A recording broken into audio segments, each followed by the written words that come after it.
আপনারা কি ওয়াজ শুনবেন না আওয়াজ শুনবেন? এই আওয়াজে বললে চলবে না, জবান খুলে বলতে হবে।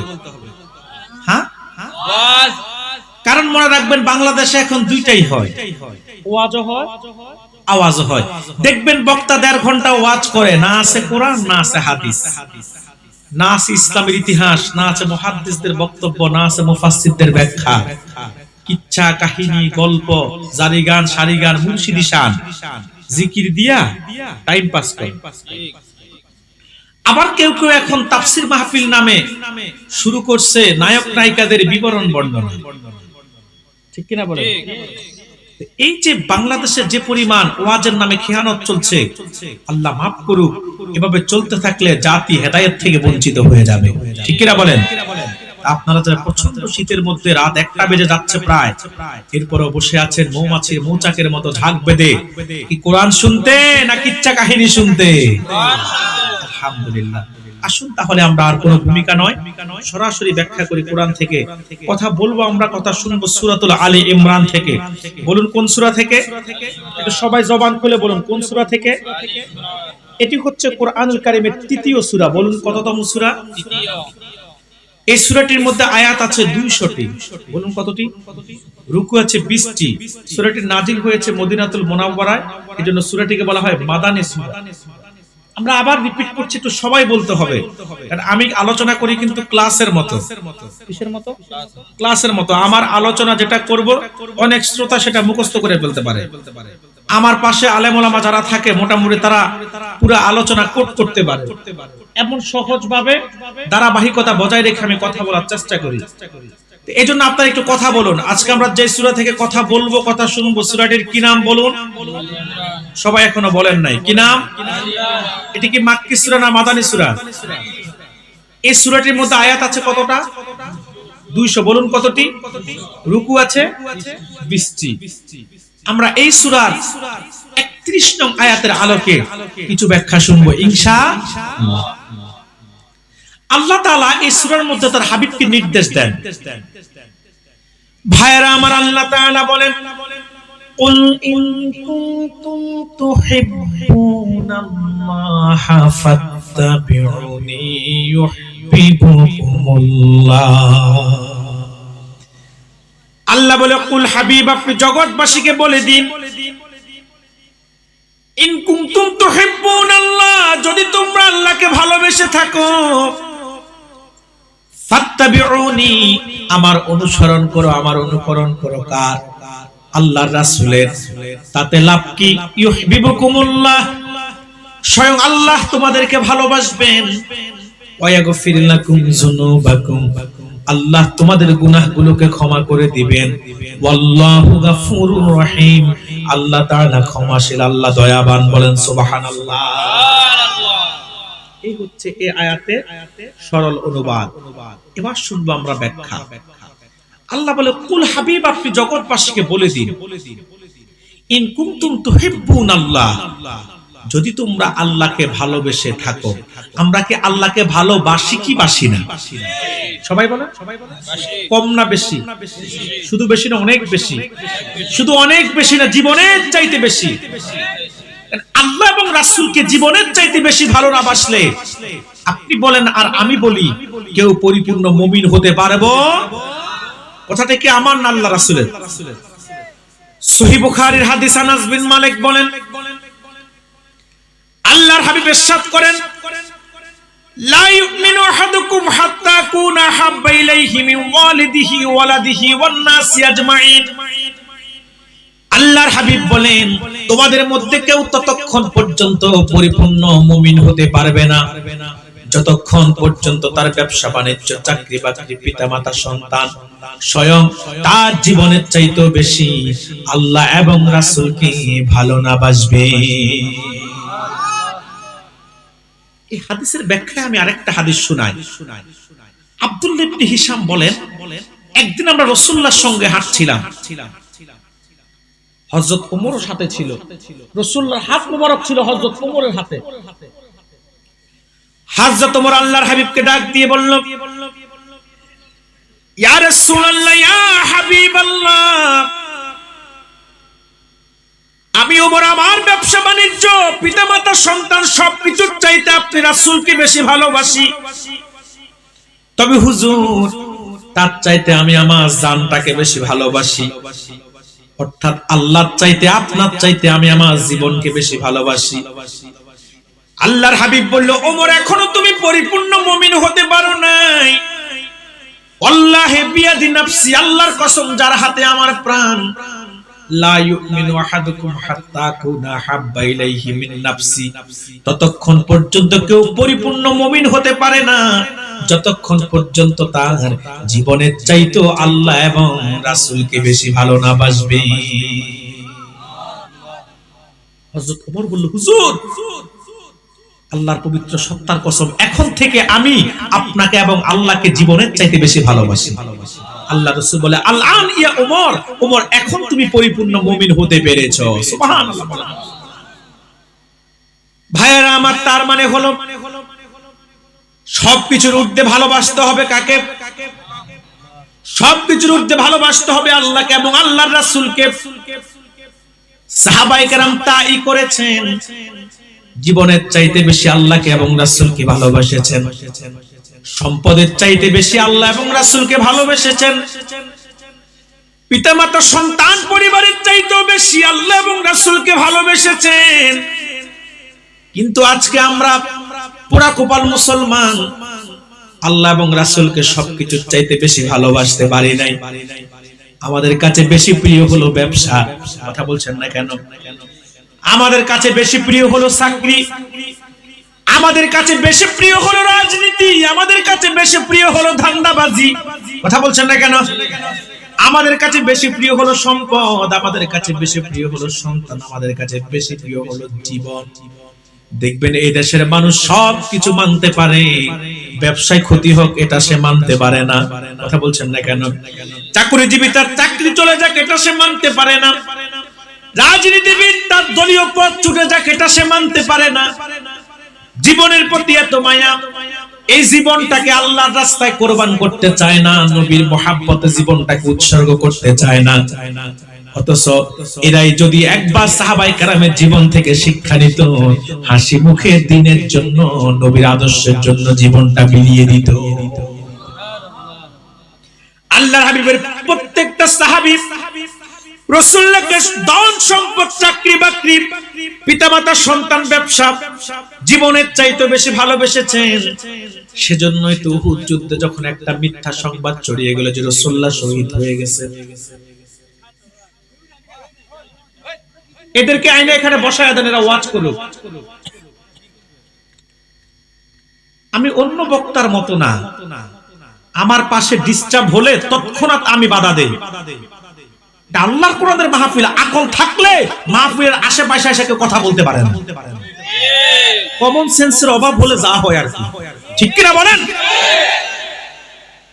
সম্মানিত সুধী, উহুদ যুদ্ধে একটা ভুল সংবাদ প্রচার হলো যে আল্লাহ রাসূল নাকি উহুদের ময়দানে শহীদ হয়ে গেছে। মিথ্যা সংবাদ, নাউজুবিল্লাহ বলেন। হযরত হানজালা নতুন বিয়ে করছে, বাসরাত স্ত্রীকে সময় দিচ্ছেন। এই খবরটা যখন হানজালার কানে আসলো, লাফ দিয়ে দাঁড়িয়ে গেলেন। সুবহানাল্লাহ বলেন। হযরত হানজালা স্ত্রীকে ডাক দিয়ে বললেন, প্রাণের স্ত্রী, আজকের রাতটা তোমার সঙ্গে আমার প্রথম রাত, এমনও হতে পারে আজকের রাতটা তোমার সাথে আমার শেষ রাত। আমি খবর পেয়েছি রাসূলুল্লাহ উহুদে শহীদ হয়ে গেছে। আল্লাহর হাবিব উহুদে শহীদ হয়ে গেছে, হানজালা আর আকাশে নিচে বেঁচে থাকতে চায় না। প্রিয় বিবি, যদি ধৈর্য ধরতে পারো, এমনও হতে পারে আল্লাহ তাআলা জান্নাতে রাসূলুল্লাহর কদমে তোমার আমার মিলন ঘটায়া দিবে। স্ত্রী থেকে বিদায় নিয়ে গোসলটাও করেন নাই, হানজালা চলে গেলেন জিহাদের ময়দানে, শহীদ হয়ে গেলেন। একটা বুড়ি মহিলা এই মিথ্যা সংবাদ শুনে উহুদের ময়দানের দিকে দৌড়াচ্ছেন। সাহাবায়ে কেরাম বলল, মহিলা দৌড়াও কেন? তোমার পিতা তো উহুদে শহীদ হয়ে গেছে। আপনার আমার মেয়ে যদি হতো তাহলে পিতার জন্য হাউমাউ করে কান্না শুরু করে দিত, কিন্তু মহিলাটা বলল, সাহাবীরা, পিতা শহীদ হয়েছে কিনা তোমাদের কাছে আমি জানতে চাইনি, বলো উহুদে আল্লাহর রাসূল কেমন আছে। আর কিছু দূর যাওয়ার পরে বলল, মহিলা, তোমার স্বামী তো শহীদ হয়ে গেছে। মহিলাটা বলল, স্বামী শহীদ হয়ে গেছে কিনা আমি জানতে চাইনি, বলো আল্লাহর রাসূল কেমন আছে। আরো কিছু পথ যাওয়ার পরে বলল, মহিলা, তোমার সন্তান তো উহুদে শহীদ হয়ে গেছে। বলল, সন্তান শহীদ হয়েছে কিনা আমি জানতে চাইনি, বলো আল্লাহর রাসূল উহুদে কেমন আছে। এত ভালোবাসতো সাহাবায়ে কেরাম আল্লাহর হাবিবকে। একটা মহিলা তার কলিজার টুকরা ছোট্ট একটা বাচ্চাকে রাসূলুল্লাহর কাছে নিয়ে গিয়ে বলল, হুজুর, আমার এই বাচ্চাটাকে আমি জিহাদের জন্য হাদিয়া করে দিলাম। আল্লাহর হাবিব বলল, মহিলা, তোমার এই বাচ্চাটা তো জিহাদের ময়দানে কোনো কাজে লাগবে না, না সে জিহাদ করতে পারবে, না সে তরবারি চালাতে পারবে, না সে কাফেরদের মোকাবেলা করতে পারবে। মহিলাটা বলল, ইয়া রাসূলুল্লাহ, ইয়া হাবিবাল্লাহ, আমিও জানি আমার সন্তানটা জিহাদের ময়দানে কাফেরদের মোকাবেলা করতে পারবে না, সে জিহাদ করতে পারবে না, অস্ত্র চালাতে পারবে না, তরবারি চালাতে পারবে না। হুজুর, এটাও আমিও জানি, তারপরে তাকে আমি ফিরিয়ে দিব না। আপনি তাকে রেখে দেন, অন্তত দুটুকু কাজে তো সে লাগতে পারে। যদি কাফেররা আপনাকে তরবারি দিয়ে আঘাত করে, আপনি তাকে সামনে তুলে ধরবেন, তরবারির আঘাতটা সে তার গায়ের মধ্যে গ্রহণ করে নিবে, আপনি রাসূলের দূরের জিসিমে তরবারির আঘাত লাগবে না। ভালোবাসা সাহাবায়ে কেরাম বাসনা, সুবহানাল্লাহ, সুবহানাল্লাহ। তাদের কাছে সন্তান, পিতামাতা, স্বামী, স্ত্রী সবকিছুর চাইতে রাসূল প্রিয় ছিল। সম্পদের চাইতে তাদের কাছে রাসূল প্রিয় ছিল। এই জন্য তারা সম্পদ ত্যাগ করেছেন, তারপর রাসূলুল্লাহর কদম ত্যাগ করেন নাই। আপনারা আব্দুল্লাহ জুলবাজদাইনের জীবনী শুনেছেন। হযরত আব্দুল্লাহ ইসলাম গ্রহণের পূর্বে নাম ছিল আব্দুস শামস। সিদ্ধান্ত নিল ইসলাম গ্রহণ করবে, রাহমাতুল লিল আলামিনের কদমে সে তার জায়গা করে নিবে। চাচার কাছে যখন বলল আমি ইসলাম গ্রহণ করতে চাই, চাচা বলল সব সম্পদ দিয়ে দাও, ইসলাম গ্রহণ করলে কোনো সম্পদ তুমি পাবা না। হাসি মুখে তিনি সব সম্পদ দিয়ে দিলেন। এবার চাচা বলল, তোমার শরীরে যে পোশাকটা আছে, পোশাকটা তো আমার দেওয়া, এটাও খুলে দাও। আব্দুস শামস পোশাকটাও খুলে দিয়ে দিলেন। উলঙ্গ হয়ে গেলেন। উলঙ্গ অবস্থায় মায়ের সামনে গিয়ে দাঁড়ালেন। মা যুবক ছেলেকে উলঙ্গ দেখেই মা পুরাতন একটা কম্বল ছুঁড়ে মারল। পুরাতন কম্বলটাকে দিয়ে হযরতে আব্দুল্লাহ জুলবাজদাইন দেহটাকে আবৃত করলো। এই কম্বলটা দেহের মধ্যে মুড়িয়ে চলে আসলো দরবারে নববীতে রাসূলুল্লাহর কদমে। আল্লাহর হাবিব বলল, কে তুমি? বলল, আব্দুস শামস। বলল, কেন এসেছো? বলল, হুজুর, আরবের সেরাদরি ছিলাম, ইসলাম গ্রহণের সিদ্ধান্ত নিয়েছি, আপনার কদমে নিজের ঠিকানা যখন খুঁজে নিয়েছি, চাচা সব সম্পদ কেড়ে নিয়েছে, পোশাকটাও কেড়ে নিয়েছে, মা একটা পুরাতন কম্বল দিয়েছে, সেই কম্বলকে সম্বল বানাইয়া আপনার দরবারে নববীতে চলে এসেছি ইসলাম গ্রহণের জন্য। আল্লাহর হাবিব বলল, তাহলে আজ থেকে তোমার নাম আর আব্দুস শামস না, আজ থেকে তোমার নাম হলো হযরতে আব্দুল্লাহ। আরবের সেরাদনি, অথচ গরিবের জীবন জিন্দেগি গ্রহণ করে দিল, সম্পদ ত্যাগ করল ইসলামের জন্য, সারাটা জীবন কাটায় দিল একটা কম্বল দিয়ে। তাবুকের ময়দানে যখন তিনি ইন্তেকাল করলেন, আল্লাহর হাবিবকে সাহাবায়ে কেরাম বলল, হুজুর, আব্দুল্লাহ ইন্তেকাল করেছে। আল্লাহর হাবিব বলল, আব্দুল্লাহকে গোসল দাও, কাফন পরিধান করাও, আমি নিজে তার জানাজার ইমামতি করে তাকে জান্নাতে, আমি তাকে ইমামতি করে জান্নাতুল বাকিতে তাকে দাফন দিব। আল্লাহর হাবিবের নির্দেশে সাহাবায়ে কেরাম যখন আব্দুল্লাহকে গোসল দিল, কাফন পরিধান করাতে গিয়ে দেখে কাফন পরিধান করানোর মতো কোনো কাপড় নাই। যেই কম্বলটুকু আছে, ওই কম্বল দিয়ে কাফন দিলে তার মাথা ঢাকলে পা খালি থাকে, পা ঢাকলে মাথা খালি থাকে। আল্লাহর হাবিবের কাছে গিয়ে বলল, হুজুর, আব্দুল্লাহকে তো কাফন পরিধান করাতে পারছি না, যে কম্বলটুকু আছে এটা দিয়ে মাথা ঢাকলে তার পা খালি হয়ে যায়, পা ঢাকলে তার মাথা খালি হয়ে যায়। আল্লাহর হাবিব বলল, সাহাবীরা শোনো, কম্বল দিয়ে আব্দুল্লাহর মাথা ঢেকে দাও, আর আরবের ইচ্ছিল ঘাস দিয়ে আব্দুল্লাহর পা ঢেকে দাও। সুবহানাল্লাহ বলবেন না? আরবের সেরা ধনী, অথচ ইসলামের জন্য, রাসূলুল্লাহর জন্য, দ্বীনের জন্য গরিবের জিন্দেগি গ্রহণ করে একটা কম্বলকে সম্বল বানায়া দুনিয়ার জীবনটা কাটায়া দিলে। আর আমরা যদি হতাম, বলতো আমার সম্পদ দরকার, রাসূল যায় তো যাক। কথা বলছেন না কেন? সাহাবায়ে কেরাম জীবন হাসি মুখে বিলিয়ে দিয়েছেন। হযরত বেলালকে কত নির্যাতন করে সুমাইয়া, আরবের ভ্যাবলা গাছের বিষাক্ত কাঁটা হযরত বেলালের মাথার মধ্যে উমাইয়া গাড়িয়ে দেয়। তারপরও বেলাল রাসূলের কদম ছাড়তে রাজি হয় না। মরুভূমির উত্তপ্ত বালির মধ্যে উমাইয়া কুরার সাথে বেলালকে বেঁধে টানতে লাগলো। বেলালের হাড্ডি থেকে গোশতগুলো আলাদা হয়ে যায়। তারপরও বেলাল রাসূলুল্লাহর কদম ছাড়তে একবারের জন্য রাজি হয় না। আম্মার ইয়াসের সুমাইয়ার কাহিনী শুনেছেন। হযরত ইয়াসেরকে কাফেররা শহীদ করেছে, সুমাইয়াকে শহীদ করেছে। সুমাইয়াকে শুধু শহীদ করেছে তা না, সুমাইয়াকে কাফেররা দর্শন করেছে, লজ্জাস্থান দিয়ে বর্ম প্রবেশ করিয়ে দিয়েছে। মায়ের সামনে সন্তান আম্মারের দেহের মধ্যে আবু জাহেল আগুন ধরিয়ে দিয়েছে, দাউ দাউ করে আগুন জ্বলে। কোন সাহাবী ভয়তে কাছে আসে না। আল্লাহর হাবিবের কাছে খবর চলে গেল, হুজুর আপনার আম্মারের দেহে তো আগুন জ্বলছে, আবু জাহেল আগুন ধরিয়ে দিয়েছে। আল্লাহর হাবিব দৌড়িয়ে আম্মারের কাছে আসলো, সেখানে দেখলো আগুন জ্বলে।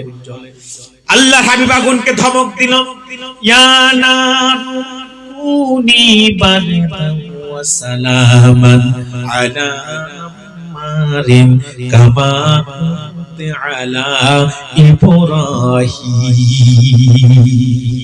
আল্লাহু আকবার বলেন। আল্লাহর হাবিব আগুনকে ধমক দিল, রে আগুন, আমার আশিক আম্মারের জন্য তুমি ঠান্ডা হয়ে যাও, যেমন করে আরেকবার ঠান্ডা হয়ে গিয়েছিলে আমার দাদা ইব্রাহিমের জন্য। রাসূল যখন আগুনকে ধমক দিলেন, তৎক্ষণাৎ আগুন ঠান্ডা হয়ে গেল। তো সাহাবায়ে কেরাম আল্লাহ এবং রাসূলকে ভালোবাসতো জীবনের চাইতে, সম্পদের চাইতে, সন্তানের চাইতে, পিতামাতার চাইতে, স্বামীর চাইতে, ব্যবসার চাইতে, চাকরির চাইতে। কিন্তু আপনারা বাসেন, কথা বলেন, আপনারা বাসেন যেখানে সুবিধা আছে, কথা বলেন। কিন্তু ব্যবসা ঠিক রাখতে গিয়ে এমন কথা বলেন, এমন কাজ করেন, ঈমান যায়। চাকরি ঠিক রাখতে গিয়ে এমন কথা বলেন, এমন কাজ করেন, ঈমান যায়। রাজনীতিতে দলীয় পথ ঠিক রাখতে গিয়ে, নেতা নেত্রীর মনোরঞ্জন করতে গিয়ে এমন কথা বলেন, কাজ করেন, যে কথা আর কাজের কারণে ঈমান যায়। এই দেশে মুনাফিক রাজনীতিবিদের সংখ্যা কম না বেশি? আজকে আমার দেশে এমন রাজনীতিবিদ আছে যাদের কাছে আল্লাহ এবং তার রাসূলের চাইতে দলটা বড়, পদটা বড়। এই জন্য তারা দেখবেন আল্লাহকে গালি দিলে তাদের টনক নড়ে না, রাসূলকে গালি দিলে দেখবেন আমার দেশের রাজনীতিবিদদের টনক নড়ে না। কিন্তু শেখ মুজিবুর রহমানকে গালি দিলে আওয়ামী লীগের সহ্য হয় না, জিয়াউর রহমানকে গালি দিলে বিএনপি সহ্য হয় না, এরশাদকে গালি দিলে জাতীয় পার্টি সহ্য হয় না। কথা বলছেন না কেন? মুজিবকে গালি দিলে আওয়ামী লীগের লোক বলে আমরা সবাই মুজিব সেনা, ভয় করি না বুলেট বোমা। জিয়াউর রহমানকে গালি দিলে বিএনপি লোকরা বলে আমরা সবাই জিয়া সেনা, ভয় করি না বুলেট বোমা। কিন্তু কাফের মুশরিক নাস্তিক বেঈমানরা সব সময় আল্লাহকে গালি দেয়, রাসূলকে গালি দেয়। কিন্তু আজ পর্যন্ত আমার দেশের রাজনীতিবিদদের মধ্যে তীব্র প্রতিবাদ আমরা কখনো দেখি নাই, ঠিক কিনা বলেন? কারণ এদের কাছে আল্লাহ এবং রাসূলের চাইতে, ইসলামের চাইতে দল বড়, নেতা বড়, নেত্রী বড়। কারণ আমার দেশে মুনাফিক রাজনীতিবিদের সংখ্যা বেশি, ঠিক কিনা বলেন? আরে তাকবীর, আরে রিসালাত, আহলে সুন্নাত ওয়াল জামাত জিন্দাবাদ। সম্মানিত সুধী, অথচ সাহাবায়ে কেরাম সবকিছুর মধ্যে ভালোবাসতো কাকে? আল্লাহ এবং রাসূলকে। আর আমরা বাসি দলকে, নেতাকে, নেত্রীকে, কথা বলে না, ব্যবসাকে, চাকরিকে, রাজনীতি, ধান্দাবাজি, সন্তান, পিতামাতা, নিজের জান। না, আল্লাহ এবং রাসূলের ক্ষেত্রে জানকে ভালোবাসলে চলবে না, প্রয়োজন হলে জানটাও কুরবান করতে হবে রাসূলুল্লাহর জন্য, আল্লাহর দ্বীনের জন্য, ঠিক কিনা বলেন? সেটার জন্য লাগবে আল্লাহ এবং রাসূলের প্রতি অগাধ ভালোবাসা। আল্লাহ বলে, কুল হাবিব, আপনি জগৎবাসীকে বলে দিন, ইন কুনতুম তুহিব্বুনাল্লাহ, যদি তোমরা আল্লাহকে ভালোবেসে থাকো। আপনারা সবাই এক বাক্যে বলছেন আল্লাহকে ভালোবাসেন, বাসেন না? সবাই এবার আল্লাহ বলেন দায়িত্ব আছে তোমাদের, যদি আল্লাহকে ভালোবেসে থাকো, যদি আল্লাহকে ভালোবাসতে চাও, আল্লাহকে ভালোবেসে থাকো, তোমাদের দায়িত্ব আছে। দায়িত্ব কি? ফাত্তাবিউনি, হাবিব আপনি বলে দিন তারা যেন আমার অনুগত্য করে, আমি হলো আল্লাহর রাসূল। অর্থাৎ রাসূলকে বলেছে হাবিব আপনি বলে দিন যদি তোমরা আল্লাহকে ভালোবেসে থাকো, ফাত্তাবিউনি, আমার অনুগত্য করো, আমার অনুসরণ করো, আমার অনুকরণ করো। কার? আল্লাহর রাসূলের। ১৫০০ বছর আগে রাসূলুল্লাহ যে উসওয়াত, যে সুন্নাত, যে আদর্শ, যে রীতি, যে নীতি, যে সিস্টেম, যে তরিকা, যে পদ্ধতি, যে নিয়ম কানুন উম্মতের জন্য নির্ধারণ করেছেন, সবটুকু আনুগত্য করলেই আল্লাহ এবং রাসূলের আনুগত্য হবে। ও নবীগঞ্জের মানুষ, অবাক হয়ে যাবেন, আল্লাহ তার হাবিবের আনুগত্যকে এত লাজিম করেছে, এত আবশ্যক করেছেন। কুরআনুল কারীমের দিকে তাকালেই দেখবেন আল্লাহ তাআলা কোরআনে যেখানে তার আনুগত্যের কথা বলেছেন, সেখানে হাবিবের আনুগত্যের কথা বলেছেন। সুবহানাল্লাহ বলবেন না? যেমন আল্লাহ তাআলা সূরা আনফালের মধ্যে বলেন, ফাত্তাকুল্লাহা ওয়া আসলিহু যাতা বাইনিকুম ওয়া আতিউল্লাহা ওয়া রাসূলাহু ইন কুনতুম মুমিনিন। আল্লাহ বলে ফাত্তাকুল্লাহ, তোমরা আল্লাহকে ভয় করো, ওয়া আসলিহু যাতা বাইনিকুম, তোমাদের পরস্পর সম্পর্ককে সুদৃঢ় করো, মজবুত করো। ওয়া আতিউল্লাহ ওয়া রাসূলাহু, আল্লাহ এবং রাসূলের আনুগত্য করো। ইন কুনতুম মুমিনিন, যদি তোমরা মুমিন হয়ে থাকো। এখানে আল্লাহ তার আনুগত্যের সাথে তার হাবিবের আনুগত্যের কথা বলেছেন কি বলেন নাই? একই কথা আল্লাহ তাআলা সূরা হাজাবও বলেছেন। আল্লাহ তাআলা বলেন, ইয়া আইয়ুহাল্লাযীনা আমানু তাকুল্লাহা ওয়া কুলু কওলান সাদীদা ইউসলিহ লাকুম আ'মালাকুম ওয়া ইয়াগফির লাকুম যুনুবাকুম ওয়া মান ইউতি'ইল্লাহা ওয়া রাসূলাহু ফাকাদ ফাযা ফাওজান আযীমা। আল্লাহ বলে হাবিব আপনি বলে দিন, আল্লাহ বলে হে ঈমানদারগণ, তোমরা আল্লাহকে ভয় করো, ওয়া কুলু কওলান সাদীদা, এবং তোমরা সিধা কথা বলো, সত্য কথা বলো। তাতে লাভ কি? ইউসলিহ লাকুম আ'মালাকুম, আল্লাহ তোমাদের আমলগুলোকে সংশোধন করে দিবেন। ওয়া ইয়াগফির লাকুম যুনুবাকুম, আল্লাহ তোমাদের গুনাহগুলোকে ক্ষমা করে দিবেন। ওয়া মান ইউতি'ইল্লাহা ওয়া রাসূলাহু, আল্লাহ এবং রাসূলের আনুগত্য করো, ফাকাদ ফাযা ফাওজান আযীমা, আল্লাহ তোমাদেরকে সফলতার শীর্ষ সোপান লাভ করিয়ে দিবে। একই কথা আল্লাহ সূরাতুন নিসাতেও বলেছেন 59 নং আয়াতে। আল্লাহ তাআলা বলেন, ইয়া আইয়ুহাল্লাযীনা আমানু আতিউল্লাহা ওয়া আতিউর রাসূল ওয়া উলিল আমরি মিনকুম। আল্লাহ বলে হে ঈমানদারগণ, তোমরা আল্লাহর আনুগত্য করো, আল্লাহর রাসূলের আনুগত্য করো। ওয়া উলিল আমরি মিনকুম, এবং তোমাদের মধ্যে যারা উলিল আমর অর্থাৎ মুজতাহিদ, তাদের আনুগত্য করো। তাহলে এখানে আল্লাহ তার আনুগত্যের সাথে তার হাবিবের আনুগত্যকে লাজিম করেছেন, আবশ্যক করেছেন। এখন প্রশ্ন করতে পারেন, হুজুর আল্লাহ তো আল্লাহর আনুগত্যের কথাও বলেছেন, রাসূলুল্লাহর আনুগত্যের কথাও বলেছেন, তো কোনটা আল্লাহর আনুগত্য, কোনটা রাসূলের আনুগত্য? ব্যাখ্যাটা আল্লাহ নিজেই করে দিয়েছেন কুরআনুল কারীমের উন্নতে। আল্লাহ বলেন, মাইয়ুতি'র রাসূল ফাকাদ আতা আল্লাহ, রাসূলুল্লাহর আনুগত্যটাই হলো আল্লাহর আনুগত্য। তার মানে ১৫০০ বছর আগে আল্লাহর হাবিব উম্মতের জন্য যে উসওয়াত, তার মানে আদর্শ, সুন্নাত, তার মানে রীতি নীতি, সিস্টেম, পদ্ধতি, তরিকা, নিয়ম কানুন নির্ধারণ করেছে হুজুর, তা যে ব্যক্তি মানবে, আনুগত্য অনুসরণ যে করবে, অটোমেটিক তার দ্বারা আল্লাহর আনুগত্য হয়ে যাবে। নবীগঞ্জের মানুষ, এই পৃথিবীর প্রত্যেকটা সৃষ্টি আল্লাহর আনুগত্যে লিপ্ত। এমন কোন সৃষ্টি নাই যে তার রবের আনুগত্য করে না। আপনি তাকায়া দেখেন, প্রত্যেকটা সৃষ্টি যে নিয়মে আল্লাহ তাআলা তাকে সৃষ্টি করেছেন, সে নিয়মের খেলাফ এক চুলত নড়ে না, চড়ে না। আল্লাহর আনুগত্যটার এমনি নিয়ম করে দিয়েছে, তেমনি তারা করতেছে। আল্লাহর যে সুন্নাত, যে রীতিনীতি, তেমনি তারা মানতেছে। যেমন দিনের পরে রাত আসে, রাতের পরে দিন আসে। কথা বলছেন না কেন? সূর্য উঠে দিন হলে সূর্য ওঠে, রাত হলে চাঁদ ওঠে, কথা বলে না। ইচ্ছে করলেও কি একটা রাতের পরে আরেকটা রাত আসতে পারবে? সুযোগ আছে।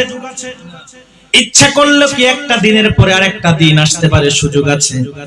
শীতকালে রাতটা বড় হবে, দিনটা ছোট হবে, গ্রীষ্মকালে দিনটা বড় হবে, রাতটা ছোট হবে।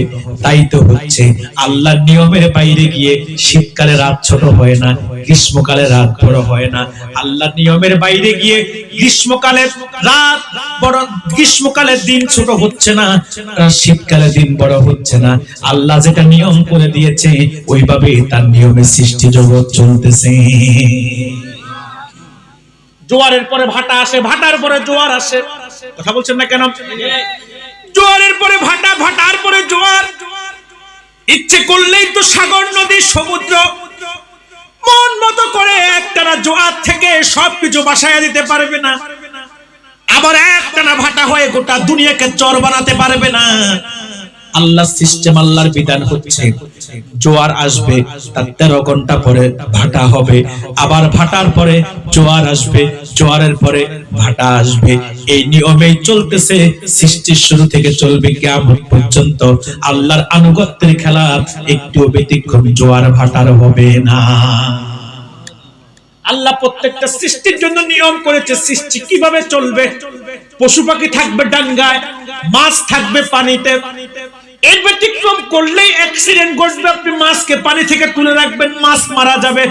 পশু পাখিকে আপনি পানিতে ডুবায় রাখবেন, পশু পাখি মারা যাবে।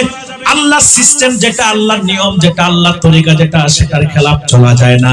কিন্তু এই দুর্ভাগা জাতি আল্লাহ যা নিয়ম করেছেন সম্পূর্ণ তার বিপরীত পথে চলতেছে কি চলতেছে না? রাসূল যা নিয়ম করেছেন তার বিপরীত পথে চলতেছে। রাসূল বলে নামাজ পড়ো, আমরা নামাজ ছাড়ি। রাসূল বলে রোজা রাখো, আমরা রোজা ভাঙি, কথা বলছেন না কেন? রাসূল বলে হজ করো, আমরা টাকা ব্যাংকে জমায়ে রাখি। রাসূল বলে যাকাত দাও, আমরা গরিবেরটা নিজে ভোগ করি। রাসূল বলে যে গান শোনা যাবে না, যুবক 24 ঘন্টার মধ্যে 12 ঘন্টায় হেডফোন কানে লাগাইয়া গান শুনে, কথা বলছেন না কেন? রাসূল বলে যে সুদ খাওয়া যাবে না, আজকে সুদ সমাজের ঘরে ঘরে ঢুকছে। রাসূল বলছে ঘুষ খাওয়া যাবে না, ঘুষ ছাড়া এই দেশে একটা ফাইলও স্বাক্ষর হয় না। রাসূল বলেছে ঘুষ খাওয়া যাবে না, ঘুষ ছাড়া এই দেশে বিচার আচার হয় না। রাসূল বলেছে জানাবে বিচার চলবে না, এই দেশে জানাবে বিচার অহর চলতেছে। বরং এখন 14 ফেব্রুয়ারি দিবস বানাইয়া জানাবে বিচারকে যুবকদের জন্য সহজ করে দিয়েছে। রাসূল বলেছে বিজাতিদের অনুসরণ করো না, কিন্তু আজকে বিজাতিদের অনুসরণ আমরা এত করছি। 2024 সাল গত হয়েছে, 25 সাল শুরু হয়েছে। মুসলমানের সন্তান বছর শুরু করেছে পশ্চিমাদের অনুসরণে, 31st নাইট পালনের মাধ্যমে। পানুস উড়িয়েছে, আতশবাজি ফুটিয়েছে। হে যুবক, লাভের লাভ কি হয়েছে একটু বিবেচনা করে দেখো। কি লাভ হয়েছে তোমার? কি পেয়েছো? আতশবাজি যে ফুটালা, পানুস যে উড়ালা, কি হয়েছে? কিচ্ছু লাভবান তুমি হও নাই, বরং তোমার উপর আল্লাহর গজব এসেছে, লানত এসেছে। তুমি অনেক অভিশাপ পেয়েছো। পশু পাখি, যে সমস্ত পাখিগুলো আকাশে উড়ে, তুমি যখন পানুস উড়িয়েছো, আতশবাজি ফুটিয়েছো, তারা মারা গিয়েছে, আহত হয়েছে, কথা বলছেন না কেন? মিরপুর 10 নম্বর সেক্টরে আগুন ধরেছে, কথা বলছেন না কেন? 5টা কিশোর দুনিয়া থেকে অগ্নিদগ্ধ হয়ে বিদায় নিয়েছে। বাংলাদেশের প্রত্যেকটা জেলা শহর, বিভাগীয় শহর জাহান্নামের টুকরায় পরিণত হয়েছে। এই হচ্ছে মুসলমানদের বৈশিষ্ট্য। রাসূল বলেছে বিজাতিদের অনুসরণ করো না, কিন্তু আজকে মুসলমানের সন্তান বিজাতিদের অনুসরণ ছাড়া তাদের জীবনের একটা মুহূর্ত চলে না। আজকে আমরা রাসূলের অনুসরণের বাদ দিয়ে বিজাতিদের অনুসরণ করি কি করি না? কথা বলছেন না কেন? আজকে আমাদের দাড়িতে বেঈমানদের অনুসরণ, চুলে বেঈমানদের অনুসরণ, পোশাক আশাকে বেঈমানদের অনুসরণ। মুসলমানের সন্তান নবীর সুন্নাত মুখে দাড়িটা রাখে না। সেলুন দোকানে যাই এই মাসের মধ্যে 3 বার করে নবীর দাড়ি, নবীর সুন্নাতকে জবাই করে দাড়ি চাষে। এই যে আপনি দাড়ি চাষতেছেন, শুধু অপরাধ করতেছেন না, প্রথমত সুন্নাতকে আপনি কোরবানি করছেন, দ্বিতীয়ত অগ্নি পূজারীদের সাথে আপনার সাদৃশ্যতা অবলম্বন করছেন। আজকে মুসলমানের সন্তানের চুলের কাটিং সব বেঈমানদের তরিকায়। যারা যান না আপনি পানিউমদা বাজারে কিংবা জনতার বাজারে, একটা সেলুন দোকানেও দেখবেন সুন্নাত তরিকায় 3টা চুলের কাটিং একটাও নাই। কিন্তু নেইমার, মেসি, মোসা, কি আছে, মেসি, এমবাপ্পে, রোনালদো, যত সেলিব্রিটি আছে তারা কোন স্টাইলে চুল রাখছে সব কাঠিন আছে। আমার দেশের যুবকরা সেই কাঠিন গুলাই গ্রহণ করে। জামার ফিটিংও একই অবস্থা, এমন টাইট ফিট জামা পরে আমি মাঝে মধ্যে ভাবি এগুলোকে সেলাই করে পরছে নাকি পরার পরে সেলাই করছে। মুসলমানের সন্তান দেখবেন সুন্নাতের পোশাকের প্রতি কোনো আবেগ নাই, কোনো ভালোবাসা নাই। এই যে বছরে একটা দিন আপনাদের এই এলাকায় ওয়াজ মাহফিল হচ্ছে, কথা বলছেন না কেন? মোটামুটি যুবকদের সংখ্যা সবচাইতে বেশি, কিন্তু আপনি যদি একটু লক্ষ্য করে দেখেন যুবকরা মাহফিলে এসেছে অধিকাংশের মাথার মধ্যে নবীর সুন্নাত টুপিটাও নাই। দেখবেন এরা তো সারা সপ্তাহ নামাজ পড়ে না, সপ্তাহে একদিন যায় জুমা পড়তে, কথা বলছেন না। জুমার নামাজ যখন পড়তে মসজিদে যায় দেখবেন পাঞ্জাবিটা পর্যন্ত গায়ে দিয়ে মসজিদে যায় না, সুন্নার পোশাকটা পরে না। অথচ আর্জেন্টিনা আর ব্রাজিলের খেলা আসলে 2 মাস পর্যন্ত নেইমার আর মেসির 10 নাম্বার জার্সি গা থেকে খোলেই না। ও মুসলমান যুবক, তোমার কপাল পুড়ে গিয়েছে। এই জন্য তুমি সব ক্ষেত্রে বেঈমানদের অনুসরণ করো। তোমার বর্ষবরণ হবে পহেলা মুহররম দিয়ে, তোমার খবর নাই, তুমি আছো পহেলা বৈশাখ নিয়ে ব্যস্ত, কথা বলছেন না কেন? বাঙালি সংস্কৃতি পালন করে, তাও দেখবেন হিন্দুয়ানি রীতিতে বাঙালি সাজে সাজে পান্তা আর ইলিশ দিয়ে বছর শুরু করে, পচা ভাত দিয়ে শুরু হয় বাঙালির বছর। এরপরে দেখবেন আপনার পায়ে আলতা, মেয়েরা পায়ে আলতা লাগায়, হাতে শাখা, মাথায় সিঁদুর। এরপরে আপনার খোফায় বেলি ফুল, সাদা কাপড়, কাঁচা লাল। এরপরে আপনার আলটা টালটা মাইখা ছেলেরা হনুমানের মতো সাজে, দেখবেন এরপরে ঢোল তবলা একতারা দোতারা নিয়ে মঙ্গল শোভাযাত্রা করে, আবার গান গায়, আমার বাংলা মায়ের একতারা সুর কতই ভালোবাসি, তোরা বাজারে ঢোল বাজারে বাসি। আসলে নাই আবার কো রমনার বটমূলে কথা হবে প্রাণ খুলে, আমি কই ব্যাক কর, শুধু তো কথা কস না, আকাম কুকাম সব করস, ঠিক কি না বলেন? মুসলমানের সন্তান সংস্কৃতি পালন করতেছে বেঈমানদেরটা। অথচ 12 রবিউল আউয়াল ঈদ মিলাদুন নবী অনেক মুসলমানের সন্তান সেটা জানেই না, কথা বলছেন না কেন? 10 মুহররম আশুরা মুসলমানদের সংস্কৃতি, অনেক মুসলমান এটা জানেই না। লাইলাতুল বরাত, লাইলাতুল মেরাজ, ঈদুল ফিতর, ঈদুল আযহা সুন্নাত তরিকা কি অনেক যুবকরা সেটা মোটেও জানে না, বরং তারা ঈদুল ফিতরের দিন নামাজ পড়ে বের হয়েই ডেস্কে 4টা ফিকাফে তুলে 15-16টা যুবক একসাথে ওইটা ডিজে বাজায়। যুবক তোমার কপাল পুড়ে গেছে। আবু দাউদের হাদিস, রাসূলুল্লাহ বলেছেন মান তাশাব্বাহা বিকওমিন ফাহুয়া মিনহুম, যে ব্যক্তি যে সম্প্রদায়ের কৃষ্টি কালচার, আদর্শ, রীতি সংস্কৃতি গ্রহণ করবে সেই সম্প্রদায়ের অন্তর্ভুক্ত বলে গণ্য হবে। যারা পহেলা বৈশাখ পালন করে, 31st নাইট পালন করে, যারা ভ্যালেন্টাইন ডে পালন করে, এদের সবাইকে তাওবা করে ঈমান আনা ছাড়া মুসলমান থাকার কোনো সুযোগ না। কথা বলেন? শুধু কি তাই? আজকে মুসলমানের সন্তানদের এত অধঃপতন হয়েছে, আজকে মুসলমানের সন্তান গান না শুনলে ঘুম আসে না, কথা বলছেন না কেন? আজকে মুসলমান সন্তান মোবাইল ছাড়া থাকতে পারে না, এত আকৃষ্ট হয়েছে মোবাইলের প্রতি। দেখবেন কয়জনে এই মোবাইলের মধ্যে ইউটিউবে চার্জ দিয়ে আমার ওয়াজ শুনে, কথা বলছেন না কেন? কয়জন আমার ওয়াজ শুনে?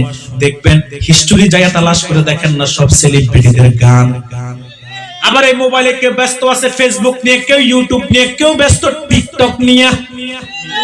টিকটকে এত আসক্ত হয়েছে যুবকরা, দেখবেন ছেলেরা মেয়ে সাজে, মেয়েরা ছেলে সাজে টিকটক করে প্রতিবন্ধীর মতো, কথা বলছেন না কেন?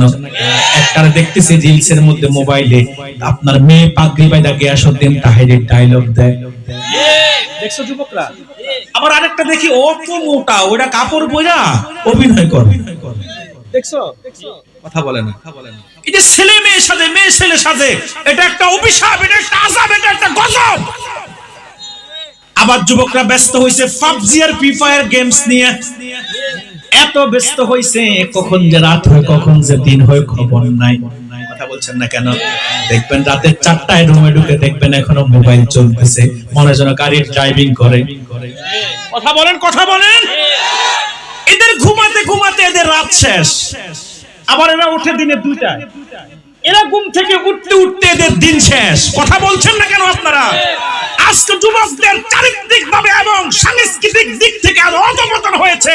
এরা পশ্চিমাদের আগ্রাসনে আগ্রাসিত হয়ে পশ্চিমাদের ট্যাবলেট এমন গিলছে, আজকে যুবকদের এত অধঃপতন, এত অতল গহ্বরে তারা নিমজ্জিত হয়েছে। এদের ঘুমাতে ঘুমাতে রাত শেষ, ঘুম থেকে উঠতে উঠতে দিন শেষ, এদের চিন্তায় বাবা মায়ের জীবন শেষ। কিনা বলেন? মুসলমান পায়ে হাত ধরে বলি, পায়ে হাত দিয়ে বলি, ও কলিজার টুকরা যুবক, তুমি মুসলমান, তোমার আদর্শ শাহরুখ খান নয়, সালমান খান নয়। ও মুসলমানের সন্তান, তোমার আদর্শ শাকিব খান নয়, তোমার আদর্শ অমিতাভ বচ্চন নয়, তোমার আদর্শ নেইমার নয়, মেসি নয়। তোমার আদর্শ, তোমার আইডল, তোমার মডেল হবে একজন, তিনি হচ্ছে মুহাম্মাদুর রাসূলুল্লাহ। তিনি তো তোমার জন্য ১,৫০০ বছর আগে উসওয়াতে হাসানা রেখে গিয়েছে। কথা বলেন? কিন্তু সেটা গ্রহণ না করে কাদেরটা করছে? Abraham Lincoln, George Washington, Socrates, Lenin, Pythagoras, Hitler, Karl Marx, Hugo Chavez, Bertrand Russell, Shakespeare, Rabindranath Thakur. আমার দেশের সব ক্ষেত্রে শুধু বেঈমানদের অনুসরণ। আপনি রাজনৈতিক পর্যায়ে যান, এই রাজনীতি গণতন্ত্র কারা আবিষ্কার করছে? আব্রাহাম লিঙ্কন, জর্জ ওয়াশিংটন এবং প্লেটো। কথা বলে না? খ্রিস্টান এবং অগ্নি পূজারীর আবিষ্কৃত গণতন্ত্র চলতেছে রাজনীতির ক্ষেত্রে। এবার আসেন আইন ও আদালতের ক্ষেত্রে। 200 বছর আগে ইংরেজরা যে আইন ও আদালত করে গিয়েছে, সেটা দিয়ে এখনো বাংলাদেশ চলতেছে। কথা বলছেন না কেন? এরপরে বলেন এদেশের সমাজনীতি, বলেন এদেশের অর্থনীতি, বলেন এদেশের পরিবারতন্ত্র, বলেন বিচার আচার, আইন ও কানুন, সব ক্ষেত্রে বেদিন বেঈমান খ্রিস্টান ইহুদিদের অনুসরণ আমরা করছি, অনুকরণ করছি। মুসলমান না, তোমার অনুসরণ তো, তোমার অনুসরণের যোগ্য তো বেঈমান না, তুমি অনুকরণ করবে একজন, তিনি হচ্ছে মুহাম্মাদুর রাসূলুল্লাহ। বাংলাদেশে 92% মুসলমানের দেশ, কিন্তু সুন্নাত তরিকায় আমাদের কোন নীতি নির্ধারকের কাজ করে না। এই দেশে সংবিধান লেখে বেঈমানরা, নাস্তিকরা, বামপন্থীরা। ঠিক কিনা বলেন? এটার জন্য শুধু যে আমি রাষ্ট্রের কাঠামোকে দায়ী দিই তা না, এটার জন্য আলেম সমাজেরও দায়বদ্ধতা আছে। সেটা কি? এদেশের আলেম সমাজরা খাঁটি সুন্নাত তরিকায় দেশ চালানোর কথা বলে না, সুন্নাত তরিকায় সমাজ চালানোর দাওয়াত দেয় না, সুন্নাত তরিকায় পরিবার কিভাবে চলবে, সুন্নাত তরিকায় আইন ও কানুন কিভাবে হবে, সংসদ কিভাবে চলবে, এদেশের আলেমরা সেটা বলে না। কারণ পিসা হুজুর বলে না যদি তার মুরিদ কমে যায়। ঠিক কিনা বলেন? বক্তা বলে না যদি তার আগামী বছর দাওয়াত না থাকে, ইমাম বলে না যদি তার চাকরি যায়। ঠিক কিনা বলেন? এই জন্য স্বাধীনতার 53-54 বছর পরেও এখনো আলেম ওলামারা মাথা তুলে কথা বলতে পারে না। এখনো বাংলাদেশের সংবিধান লিখতে যায় বামপন্থী আর নাস্তিকবাদ লালন করা বেঈমান নাস্তিকরা। ঠিক কিনা বলেন? কেন? আমার দেশের সংবিধান লিখতে হলে আলেম সমাজের সহযোগিতা লাগবে। আগামী দিনে আর আলেম সমাজের সহযোগিতা ছাড়া বামপন্থীদের মন মতো বানানো সংবিধান 92% মুসলমান আর মেনে নিবে না। কারা কারা একমত? হাত তুলে আল্লাহকে দেখে।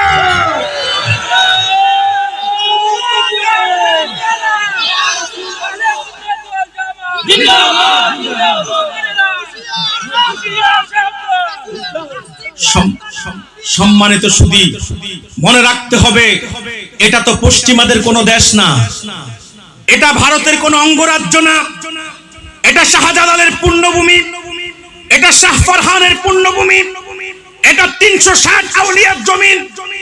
এই জমিনে শুয়ে আছে শাহ কারামত আলী জৌনপুরী, এই জমিনে শুয়ে আছে সাহেব কেবলা ফুলতলি, এই জমিনে শুয়ে আছে নাসিরউদ্দিন সিফাহ সালাত, সারসিনান নেসারউদ্দিন, সোনাকান্দার আব্দুর রহমান হানাফি। লাখো আউলিয়া কেরাম এই জমিনে ঘুমিয়ে, এই জমিনে সূর্য ওঠে ফজরের আজানের ধ্বনিতে, এই জমিনে সূর্য ডুবে মাগরিবের আজানের ধ্বনিতে। এই দেশে ইসলামের বিধান অনুযায়ী কোরআন সুন্নাহর নীতিতে দেশ চলতে হবে, চালাতে হবে। নাস্তিকতা দিয়ে আর বাংলাদেশকে চলতে দেওয়া হবে না। কারা কারা রাজি আছো? হাত তুলে আল্লাহকে দেখায় দেন। সম্মানিত সুধী, যে কথা বলছিলাম, এটা দায়ভার আমাদেরও আছে, আমরা সঠিক কথাগুলা বলি না।